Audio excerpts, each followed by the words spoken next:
आशा करता हूँ आप सभी बहुत अच्छे होंगे। आप सभी का एक बार फिर से हमारे चैनल हॉरर यूट्यूब हिंदी पर स्वागत है। तो चलिए दोस्तों, आज की कहानी को हम पूरा करते हैं। तो मित्रों, आप सभी को पता है अनुज अपने स्थान से गायब था। ये अनुज कहाँ गया? सुबह सुबह दिखाई नहीं दे रहा है, विकास ने बोला। लेकिन तभी अनुज वहाँ पर आया। कहाँ चला गया था तू? वहाँ हमें लगा तुझे किसी शेर और भालू ने उठा लिया। काश ऐसा होता। क्या? हाँ, ऐसा हुआ तो नहीं ना? लेकिन तू गया कहाँ था? विकास ने पूछा। अरे बोल, कहाँ गया था? ओ, मैं टट्टी करने गया था, अनुज ने कहा। उन सभी ने रात का बचा हुआ खाना से अपना नाश्ता पूरा किया और अपने अधूरे सफ़र पर वह सब जंगल में ही निकल गए। और वह सब जंगल के और भीतर जाए जा रहे थे। फिर से बारिश शुरू हो गई। बारिश होने के कारण जंगल सच में जन्नत से कम नहीं लग रहा था, और साथ में ये उसे भयावह भी बनाई जा रही थी। लेकिन थोड़ी दूर चलते रहने के बाद उन्हें एक बड़ा सा बरगद का पेड़ दिखा, तो वह सब उसके और पास चले गए।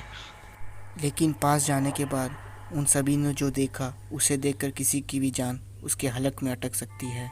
उन सभी ने पास जाके देखा कि बहुत सारे मांस के लोथरे उसके अगल बगल गिरे हुए हैं, और वो लोथरे जंगल के ही जानवरों की थी। वह सब यही सोच रहे थे कि किस जीव ने इसका हालत इस तरह किया है। बस ये सब सोच ही रहे थे, तभी उन्हें एक आवाज़ आई। ये आखिर था क्या? क्या था ये? विकास ने हैरानी वाली लफ्ज़ों से उन सबसे पूछा। मैं सच बता रहा हूँ, अनुज ने कहा। मुझे कल से इस जंगल में कुछ गड़बड़ नज़र आ रहा है, और उस बाबा की बात भी याद आ रही है। कल रात को भी मुझे अजीब अजीब आवाज़ें सुनाई दे रही थी। लो, अब ये भी अपना रामायण स्टार्ट कर लिया, विकास ने कहा। वैसे अनुज कुछ गलत तो नहीं बोल रहा है, कृति और मुस्कान ने उन सभी से कहा। लो, अब ये भी स्टार्ट हो गए। मतलब क्या हम स्टार्ट हो गए? कल से ना जाने इस जंगल में क्या क्या हुए जा रहा है। तुम्हें ये आवाज़ सुनाई नहीं दे रही? हाँ, तुम क्या बहरे हो? उन सभी ने गुस्से भरे लफ्जों से विकास से कहा। और तभी चारों तरफ एक अजीब सी खामोशी सी छा गई। सब लोग एक दूसरे के शक्ल देखने लगे और एक दूसरे के शक्ल में अपने सवाल के जवाब तलाश करने लगे।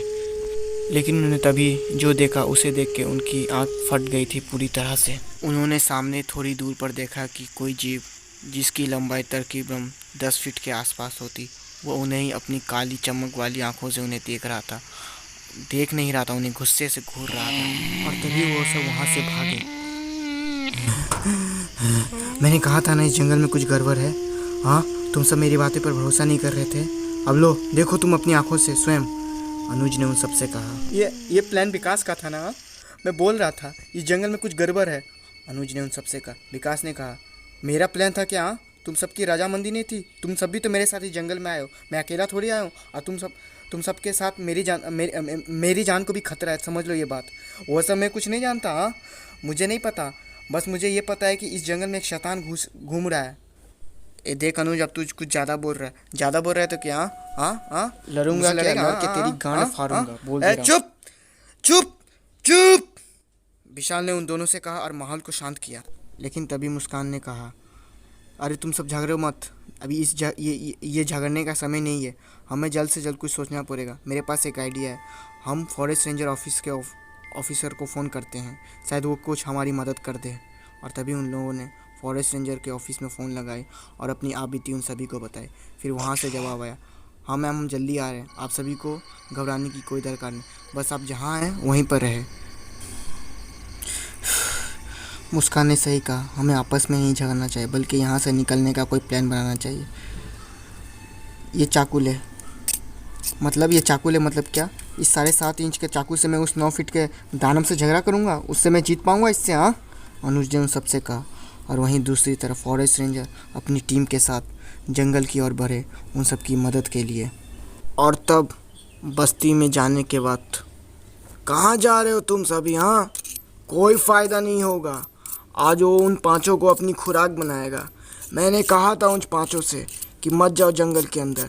वैसे भी आज अमावस्या है, वो अपने शिकार पर निकला है और वो उन 5 को अपनी खुराक बनाएगा ही। उन्हें लगा ये बाबा बुढ़ा है। आज 76 साल की मेरी उम्र हो गई है। तुम उतना नहीं जानते जितना मैं इस जंगल के जानता हूँ। उन्हें उनका भगवान भी नहीं बचा पाएगा। ये मेरी वाणी है, ये मेरी जिह्वा से निकली हुई वाणी है, तुम ये याद रखना। बाबा ने बिना सांस लेते हुए ये पूरी बात बोल डाली। अब हमें निकलना चाहिए, फॉरेस्ट रेंजर जहांगीर जाफरी ने कहा। वो अपने असिस्टेंट सुदर्शन त्रिपाठी के साथ उन सभी की खोज में जंगल की तरफ निकल गया। तो मित्रों, यहाँ मैं अपनी कहानी को विराम देता हूँ। आगे की कहानी अगले भाग में। और कहानी अच्छा लगा हो तो हमारे चैनल को सब्सक्राइब कर देना और प्लीज़ हमें कमेंट करके बताना। और आप सभी को पता है, मास्क है चेहरे पर और उसके साथ है दूरी उतनी ही ज़रूरी। तो ख्याल रखिएगा अपना, और तब तक के लिए जय श्री कृष्ण।